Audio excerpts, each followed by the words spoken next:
Alright, hey there kiddos. Here is your next video on quadratic transformations. Today we're going to talk about what happens when I multiply the function by a number. So what happens when I multiply it by a number bigger than 1, and when I multiply it by a number smaller than 1, and then also what happens when I put a negative in front. So we're going to do what we did yesterday. You're going to need your calculator. And we're going to graph these two functions, x squared and 4x squared, so we can see that what happens. So I'm going to start with x squared in my y1. And then I have 4x squared in my y2. And I'm going to graph the two so I can see them. So x squared, the blue one, is going to be our parent function. It opens upward, has a vertex at 0. The line of symmetry is the y-axis. And then the red one is going to be my 4x squared. So if you'll notice the red one, it still opens upward.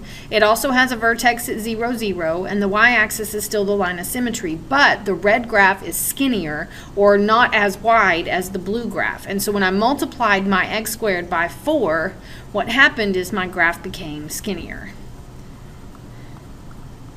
or narrower. It became more narrow. That's the word we'll use. So now I'm going to do 1/4 x squared, and I'm going to do like I did yesterday, and I'm going to put it in y3 so that you can see it. So I'm going to do my 1/4 y squared. You can either, or x squared, you can either do the fraction 1/4, or you can type it in as 0.25. It's the same thing. But when I graph it, it'll now be the black parabola on my graph. And so you can see it still has a vertex at 0, 0. It still opens upward, and the y-axis is still the line of symmetry. So I didn't move it at all. It's in the same place, but what has happened now that I multiplied by 1/4, since I made all my numbers 1/4 as big, it has stretched my graph out, and now it got wider. So here's kind of how I like to remember that. If you have fractions in front of your x squared, we like to call those fat fractions because the fractions make your graph fatter. They fatten it up. So fat fractions is how I remember that, and then if it's not a fraction, it narrows it up so it makes it get skinnier. So now we're going to do this negative 4x squared. So I'm going to go back into here, and I'm going to take out the 1/4 x squared, and I'm going to put in negative 4x squared. I want to leave the other two in here, the parent function and the 4x squared, so that it's really, really obvious what just happened. So parent function y equals x squared. The red one's going to be the 4x squared. And now the black one will be the negative 4x squared. There it is. So you see now this black graph is the same width as this red graph. That's because they both have a 4 in front of the x squared. The only difference is the black one is upside down. It's been reflected, and what happened is this negative that I put in front reflected it. So what happens is this reflected over the x-axis. So the negative doesn't have anything to do with the size of my graph. It doesn't change whether the graph is wider or narrower. It does, however, change the direction in which it opens. And so this one now is concave down because it opens downward, because I reflected it over the x-axis. So when I plug that in, the 4 is what made it narrow, but the negative is what flipped it. So the question is, do these transformations change the domain? Well, if you look, the red one and the original black one that we had, I'll even put it back in there, I'll make it pink this time. So the 1/4 x squared, when I plugged that one in, so these two, the red one and the pink one, don't change the domain at all because they're still going to the left and right forever and ever. Nothing happened. But same with this one. It also goes to the left and right forever. It just happens to open down, but the domain still doesn't change. So no, I didn't change the domain. However, if I put a negative in front, it is going to change my range because these all have a range that is y is greater than or equal to the vertex. This one is going to be less than or equal to the vertex because the graph is getting smaller. And so yes, I had something that changed the range, and that is when a is negative. So when that value in front of the x squared is negative, it will change the range, but the rest of it did not. So the next question here asks how the graphs of 8x squared and 2x squared compare. Well, I'm just going to look at them in my calculator. So I'm going to go to my calculator. It's really cool that mine has this color screen so we can see it all. So I'm going to do 8x squared in the first one, and I'm going to do 2x squared in the second one so I can compare the blue and the red. And so 8x squared should be kind of narrow because it has the 8, a big number in front. The 2x squared is a smaller number than 8, and so it gets wider. And so the 2x squared is wider than the 8x squared, so g of x is wider than f of x. But that's not how my statements are worded. My statements are f of x and g of x. Well, f of x is narrower than g of x, so D is going to be the answer I choose. So the next question says, one of the parabolas at the right represents the parent function f of x equals x squared. Well, that's this one right here. It's my blue graph that I keep drawing over and over on my calculator. Vertex at 0, concave up, the y-axis is the line of symmetry. It says, which function could represent the other parabola? Well, this parabola is flipped over, which means it's going to need to have a negative. Because that's the only way to flip it over. And the vertex is moved up 5 units. Now, we talked about this moving up and down yesterday. That was this part of the graph.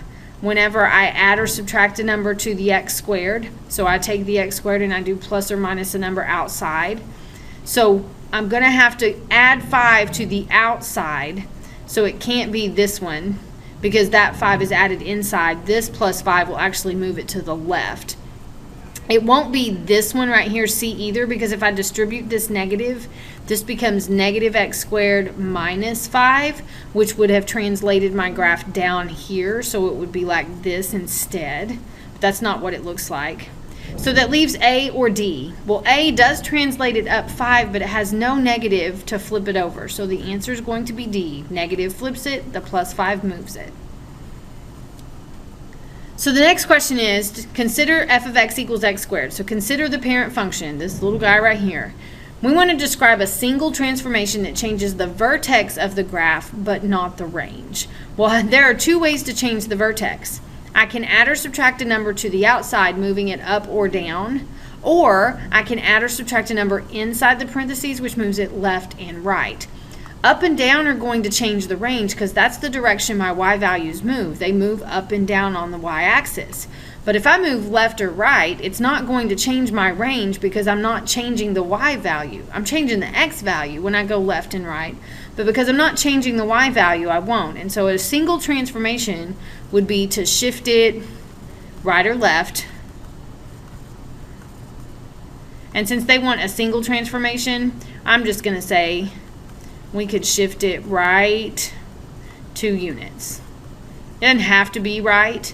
It doesn't have to be 2 units, but it did ask for a single transformation, and that won't change. So now let's talk about if instead of the number I'm multiplying by being multiplied by the whole function. So over here, I'm multiplying the whole function by a number. So I'm taking the x squared and multiplying the whole thing by 4. Now what I'm going to do is I'm going to multiply inside. So I'm going to multiply the x by a number and then square it. So we want to talk about what happens. And so we're going to look at these. So I'm going to go back to y equals, clear out what I have. And then it says here we want to graph x squared and the quantity 3x squared. So I'm going to do x squared and then in parentheses the quantity 3x and then square that. So I want to graph those and look at them together. So I'm multiplying by a number bigger than 1. So like the last one, here's what's going to happen is it's going to make my parabola narrower just like before. So it still becomes narrower. But if I do the 1/3 x squared, well there I've got a fraction, and we talked about the fact that we have fat fractions. And so if I do my 1/3 x squared, I put in my fraction, so I have 1/3 x squared, and I look at that, oops, it needs to be in parentheses. Sorry. Parentheses. Nope. Like this. So then when I graph that, it should become wider, and it becomes much, much wider because I am squaring the 1/3, so it's getting to be an even smaller number. So this is a wider graph. And then if I go and make it negative, this one's going to be hard to see. I'm going to put it in the pink, and this time we're putting the negative inside the quantity and then squaring it. And so we're going to look at what happens. And so I'm going to put it in the pink, and it's going to draw, and it's going to draw right on top of the red. And so it's very, very hard to see what happened because the y-axis is the line of symmetry for this graph. But when I put the negative inside the parentheses and I square the whole thing, what it actually does is it reflects it over the y-axis. Reflects over the y-axis. And the reason why that's hard to see is because the y-axis is my axis of symmetry. It's the line that cuts it in half, and so when I reflect it over that line, it still looks the same on the left as it did on the right. What happens though is that my y values have now flip-flopped, and so now it's turned around. You just can't see that happen because the y-axis was my line of symmetry. If the y-axis hadn't been my line of symmetry, that would have been easier to see. So do these change the domain? Well, if you look at all of my pictures, these all go all the way to the left, all the way to the right. So none of my domains changed. None of my ranges changed either because I didn't move these up or down at all, and I didn't change the concavity. They all still open up. So no, again, we didn't change the range. So we're going to graph 2x squared and then the quantity 2x squared, and then we're going to talk about what happened. And so there are going to be some words that we need to discuss. I keep losing my calculator, I'm sorry. So I'm going to go to y equals and get rid of everything that's in there.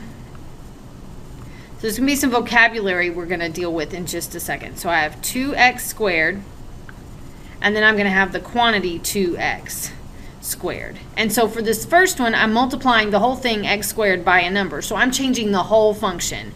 All of my y values are going to be different, and they're going to be 2 times bigger.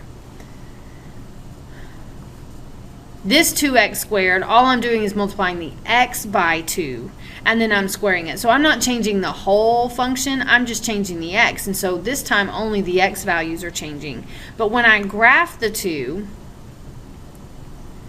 here's the 2x squared, and then this one is going to be the quantity 2x squared. So it's the whole thing put together. And so you will notice that when I put it in parentheses, I made it the quantity 2x squared, it is even narrower.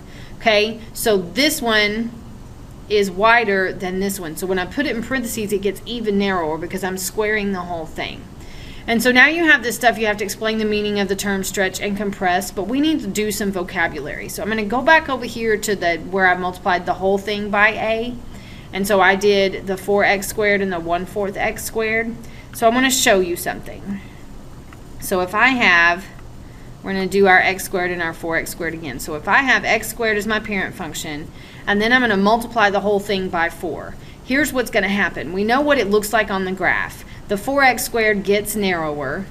So there's your parent function, and then it's going to take a second and it'll draw in our 4x squared. And so you can see it got narrower, but if you will look at the table, second graph, what has happened is that I have multiplied the entire function by 4. So I took my y values, the whole thing, the answer, and it all got multiplied by 4. So this 16 times 4 makes 64. This 9 times 4 makes 36. The 4 times 4 makes 16. So I've multiplied the whole thing. The y values are changing, and my y values are vertical. They go up and down. And so when I'm multiplying the entire function, the x squared by a number, whether it's 1/4 or 4, I'm multiplying the whole function, so I'm changing the y values. And so what happens is this becomes what we call a vertical stretch. And it's vertical because I'm changing the y values when I multiply by that. This, when it makes it wider, is going to be called a vertical compression because it got wider. And so it compressed it and squished it down, and that's what made it wider. But the reason it's vertical is because my y values are changing. But if I go over here and I do the x squared and the 3x, the quantity of the 3x squared, now I'm not multiplying the whole thing. Oops. I'm not multiplying the whole function by 3, I'm multiplying just the x by 3 and then squaring it. And so if you go and you look at the table, it's a lot harder to see, but my y values are not being multiplied by 3. 16 times 3 is not 144. 9 times 3 is not 81. What is happening is I am multiplying these x values by 3 and then squaring them, and so that's what's happening. And so I'm taking my x value times 3, so negative 3 times 3, and I'm making that 9, and then when I square it, it's 81. And so that's what's happening, is that I'm taking it and so now I'm squaring these y values instead of multiplying them by that factor. But what's happening really is that I'm just multiplying the x values, and you don't see that in the table because it doesn't show you. But if I were to compare them point by point, you would see that the x values are what's changed. Even though it is narrower, it's just the x values that changed. The y values did not. There we go. So there's my graph, but because what I'm doing is multiplying just the inside, just the x by the number, then x is my horizontal axis, so this becomes a horizontal, and be careful here because it's not a stretch. This one's a compression. And it looks like it's a stretch because it gets narrower, it gets skinnier, so you think of it as being stretched, but it actually is a horizontal compression because it's getting squeezed in on the x-axis. So it's squeezing it in horizontally on the x-axis. This, the wider one, is actually what we call a horizontal stretch because it is being squeezed out or pushed out or pulled out towards the x-axis, which is what made it so much wider than the other one. And so because it's being stretched out horizontally. So when the number is outside and I'm multiplying the whole x squared by a number, then it becomes a vertical stretch or compression. If the number is in the parentheses and I'm only multiplying just the x by that factor, then it becomes a horizontal stretch and compression. You don't have to memorize these. I need you to really understand it becomes narrower or wider, but this horizontal stretch and compression, vertical stretch and compression are going to come up again. You will see them in later math classes. So number 15, this is the last question we're going to do here. If I have the parent function f of x equals x squared, I want to create a function g of x that is compressed vertically. And so a vertical compression, that's this one right here, it gets wider. So I need to multiply the whole x squared by some sort of a fraction, by some number less than 1. So my g of x would have to be something with a fraction, so let's say 1/8 x squared. This would be a vertical compression because it will make it wider, but it makes it wider the whole thing. It changes the y values because it changes the whole function and not just the x. So those are the things that we're doing. I multiply by a number larger than 1 and my graph gets skinnier. So the bigger my number gets, the skinnier my graph gets. And then the smaller my number gets, the wider it gets. And so if there is a fraction in front of your x or your x squared, remember fat fractions, they make it wider. But the thing to know, the bigger the number, the skinnier the graph, the smaller the number, the wider the graph. So when you're comparing two, you will always know the bigger one will be skinnier, the smaller one will be wider. So we'll practice this when you guys come to class tomorrow, and I will see you then.